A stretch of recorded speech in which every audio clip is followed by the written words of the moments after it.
rolling. Hey guys, So JG here. I've had a bit of a thought Johnny. recently, and I'm gonna test out to see if it's just me who thinks Can we this. zoom in? No, No, you can't. You know. No. no. I'm gonna test it to see if it's. I don't know. I'm just gonna see what you think. So, what people don't try certain things. Free running's a big example, like a big jump, but people don't go for that job interview. People don't go for That relationship. That relationship. Why? What do you think is the root of that? The root? Fear of rejection. Yeah. Fear of failure. Fear of failure. Great. Okay. When you're a child and you're learning to walk, when you haven't walked yet, you stand up. What happens? You usually fall over. Yeah. Okay. But, Yeah. You nail it first time, but you don't. Yeah. Well, some and then people, walk off like a boss. But you don't. But you don't care because you don't have that sense of fear. There's no fear of man. Yeah, there's no fear of other people's perceptions of that, like what they think, or So what happens? just keep reattempting Yeah. And until then you succeed. so you succeed. But before you're doing that, before you're walking and you're kind of crawling, you're kind of mostly just rolling around on the floor, right? There's something really beautiful about that exploration of the floor. They kind of have this freedom of Yeah. finding all their points of contact, their hands, their feet, and Yeah. feeling what it's like with your back on the floor and your stomach on the floor. You learn to walk. You start learning to walk. You get to 6, 7 years old. You start rolling around on the floor because you remember what it feels like. What do your parents say? Get up off the floor. Because Stop messing around. stop It's acting childish. Stop acting like a child. Okay. Straight away, you have this connection that's been made by your parents or an outside influence, saying that the floor is a childlike place to go. You're not to go there anymore. You walk. It's a thing. So, my theory is we have lost a connection and a relationship to the floor. The very thing that we stand on, we've lost a complete relationship to. Okay. So when you're free running and going for a jump, what's scary about not making the jump? The failure again. Yeah, because what do you hit? Floor. Exactly. So we do these movement workshops and we do floor work, and you can see straight away how uncomfortable people feel. Most people, and they love it after a while. But why do you think they feel uncomfortable when they first start getting on the floor? Well, I guess on that theory, it's again the connotation that's something. It's associated with those previous memories, feeling childish. Especially, I think I don't know if you found this, but because I wasn't there, but I would imagine probably the older people are, the more childish they feel doing stuff like that, and the more embarrassed, and the more it kind of conjures back up those kind of sentiments from earlier life. But when I teach handstands, I've always made a joke that I could charge £100 for a workshop and people would be more than happy all day to kick up into handstand and come back down. Okay. Now, I don't think it is purely down to the rush of adrenaline and rush of blood going to head, then coming back, and the serotonin and endorphin release and all this kind of stuff, and dopamine, that's one. I don't think it is to do with that. I think you tap on to what it's like being a child. Okay, but when people learn handstands, the reason they first get scared learning handstands is because they're scared that they're going to go over. Yep. Because they've lost that idea and that connection of what the floor feels like to fall on. But when you're a kid, you stand up and you fall over. So let's go to like mid-childlike. So you're 7 or 8 and you do handstands. You see kids doing handstands in gymnastics, and they're falling in bridge, they're falling on their bum, they're falling over place, but they've learned how to fall, haven't they? They remember from being a child, like, okay, don't go on the floor because it's childlike, but they know how to fall. They have this relationship still somewhere in the back of their head with the floor. Yeah. Go 20 years time, you teach a 30-year-old free running. He has lost completely that relationship with the floor. And how many times do you hear adults say, like when we went to the trampoline park recently, there's mostly kids, but there's adults there, and whether it's like when they see a kid do a cartwheel or do a handstand or anything, almost every time the statement that's sort of made is that, oh well, kids are fearless, kids are naturally fearless, and that you progressively build up this fear over time until the point, some arbitrary number, and when you're an adult, we get to the point where you don't attempt these things because of the fear that's associated with them that apparently you don't have as a Yeah. that you don't have as a kid. And I do think that is something that comes with learned experience over time. Like you say, we don't naturally start with that fear. I know I can't remember all of them off the top of my head, but I know there are a few specific kind of inbuilt fears that we have. Yeah. But everything on top of that are fears that we have acquired across habits. Or habits. Just like habits. But you do, having said that though, I suppose to be devil's advocate, you do see kids, who fall over a lot of times and they start screaming and crying. Yeah, and completely. Because it's that fear of the unknown. They've never had that experience before.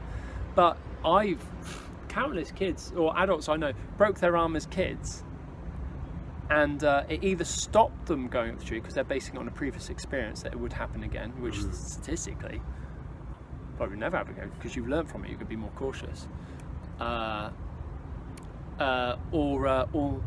they get back up and it doesn't bother them. But the thing is, though, when you're 7 years old and your parents say, "Don't do that. That's childlikeness. That's childish." They've built into your subconscious this level somehow of superiority and pride. I can stand, I'm an adult, you can crawl on the floor, you're a child. So why I really think that people are scared to attempt movement-based classes, something different, is because it's a fear of failure, which I think has resulted in pride that you inherently learned as a child from your parents, learning that you don't go on the floor because it's childlikeness. So it's derogatory almost to roll around on the floor. But that's where we're safest, because we walk on the floor, we're connected to the floor. The very energy we get, not to sound all new age because I don't believe in any of that crap because I'm a Christian, but there is a relationship that we have with this earth that we walk on. There's something very special about it, but we disconnect ourselves from it. So it is scary doing free running because you're worried about falling, because you no longer have that relationship with the floor. You don't know how to fall, you don't know how to catch, you don't know how to roll safely. So I think there's something. I think there's going to become a revelation at some point, where people again. You see it with Ido Portal. You see it with a lot method. You see it with all this kind of stuff. These people going, right, let's get back to the floor, and something happens. First session, people might feel a bit uncomfortable. Second session, people love it. I was teaching at Circa Media for 6 weeks. I was teaching movement flow. First week, these are circus people, so they're out there. First week they felt a bit uncomfortable on the floor. Second week, towards the end of the 6th week course, they were like, this cannot end. They loved it. They loved this feeling of just rolling around on the floor and not giving a toot what people thought. So I think there's going to be something special when we actually start playing on the floor again, start building back to that. Yeah, building this relationship again. Childlikeness. That's why I would say when I'm scared of trying a jump, I always say now, I've said it for a couple of years now, I'm just a child in a garden. I'm just a child in the garden. I'm just a child in a playground. Garden's significant because I think we all came from like a garden, but like just a child in a playground. Yeah. Because they don't second guess it, and like I said earlier, you see everything as a game. You just see it as fun, don't you? If we were children and you're on the monkey bars, would I go, "Oh, I'm not doing it. He's just completed all the monkey bars. I'm not even going to try it." What if I don't complete? Yeah, you don't think that. You don't think that. And as a gymnastics coach, I think I've spotted the point and what happens with your peers around you when it goes from playfulness to competition. It's super subtle. It's super subtle, and I think it's built in society of a ranking system. Yeah. Of kind of like we get in exams, we get in levels of maths and all this kind of stuff. Yeah, and we rank. Yeah, and if you're not in the middle to top set, what's the point in trying? Because you're at the bottom of the heap. Yeah. And for anyone who wants to be able to achieve anything, a prerequisite, I feel, is the ability to be, well, one, it's as simple as it sounds, the ability to be willing to try and the willingness to therefore make mistakes. Yeah. Because I'm taking this because I heard this. I mean, I've always believed that to be true anyway, and I feel like we start off exactly like you say, like whichever term you use, whether it's mistakes, failure, blah blah blah, that we don't start off with any kind of fear of that and then we gradually, as we start to learn that mistakes are kind of demonized and there's something to be avoided at all costs. Oh, it's so is what they stupid. say about you. I think Isn't it? the more that relationship between fear of mistakes and failure and creativity is definitely, and innovation is definitely inversely proportional, in that the more fearful we become of being wrong and what people will think of us, the less and less we start to put ourselves out there to avoid that risk, and then the less and less we're likely to be able to create and manifest. And because it's just you have, and it's not this. And Ken Robinson, this TED talk, he specifies. He said that, you know, being willing to make mistakes is not the same as being somebody creative, but it is something that is a necessary ingredient in order to be able to be those things and do those things. And if you want to put, the trouble is like, if you want to put anything out into the world, if you want to do anything, create anything, you are always going to get critics regardless. There are always going to be my goodness. there are always going to be people for reasons beyond your control, and completely irrational reasons as well, who will criticize you. I don't know what you think of this, and then we can go into the whole psychology of why people criticize. yeah, but I think It's always rooted in pride. where did I hear fear. this quote? You know, if there's no enemy within, the enemy outside can do us no harm. So I think regardless of that, I don't think that's people's primary fear. I think most people's trouble is what they say to themselves, not what other people say to them. Because a lot of times people aren't calling out and going, "Oh, that was shit," or "you fucked that up." You're just saying it to yourself, or you're imagining that that's what other people are thinking and saying. So I think. And how many times have you done this? I don't know if you've ever done this. Well, I never make mistakes. I was late. I was doing an internship, and I was late once, and I started projecting in my head how they were going to react, and they're going to be like, "John, you shouldn't be late. How can you be late?" My response was, "I don't want to be here anyway.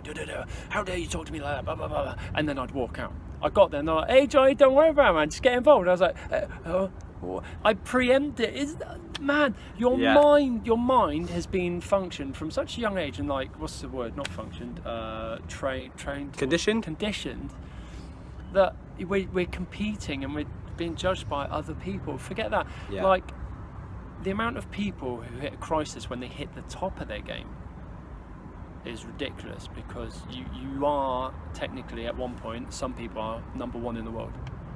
They can only ever go down from there. Yeah, You can maintain your spot, but you've got just as much chance of going down.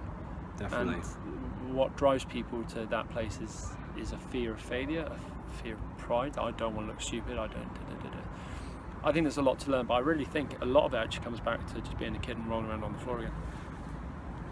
Hey! So, I actually did a talk quite a few years ago now, and it was about free running and a lot about their kind of mentality. It was in London. It was at an event which was it was an architecture event actually. Really? Scary. Actually, no. Weirdly, it's the public speaking thing has been one of those things that I know is really. You're quite good at talking to people. I don't know where that came from, but at least on this, and don't get me wrong, like I've definitely had apprehension about speaking and that kind of stuff, but this time I honestly didn't. It was quite short notice as well, and I just got the opportunity to be like, right, made it prepared a little bit, just went over to London on the tube. A lot of people. No, it was quite an intimate one. It was like a small conference room.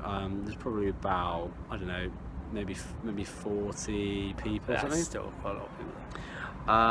And I gave this talk, and one of the things I said in that talk was that, you know, because they're doing that with the sort of focus being around on how can these, because they had people from different disciplines like skateboarding and all the rest of it, and they want to know how can we use these things to kind of influence the creation of our architecture of the new space. And one of the things I said was that, you know, these days when you're an adult, is that you always take the man-made conventional way, the socially correct way of, so we're by some stairs here, so normally if you're an adult, the way you get down is you're walking down the stairs, right? Oh, well, sorry. How'd you go up the steps? And exactly the same way. So you're walking up, or you're walking down them. Oh, hey!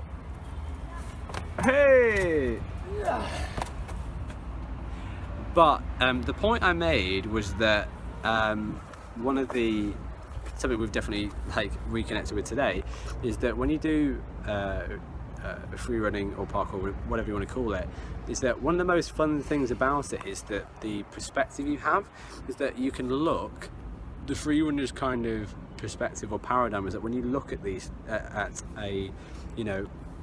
look at an area, generally it's sort of like an urban area, and you're looking at architecture and you're looking at walls and railings, you are looking at those things PK vision. PK vision.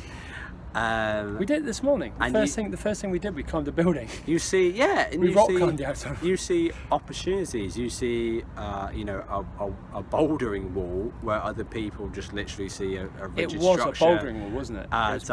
To hold this building up and it was containment. So good. It was so perfect. It was so good.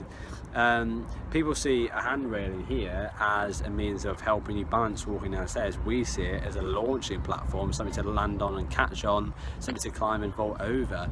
And the point I made was that yes, we all generally end up adhering to social kind of like conformity and what's kind of socially accepted ways to move.